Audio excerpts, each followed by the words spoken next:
சுப்பிரமணியன் என்பார், கருணாகரன் என்பார், கந்தன் என்பார், கதிர்வேல சுவாமி என்பார், சேனாதிபதி என்பார், கதிர்வேலர் என்பார், பரமகுரு என்பார், முத்துக்குமாரன் என்பார், சூரனை கூறு கொண்டவனா, சுவாமியை விரட்டி விட்டவனா,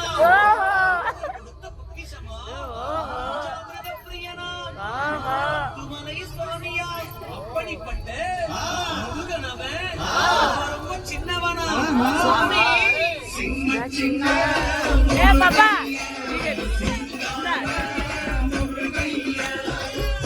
கொஞ்சே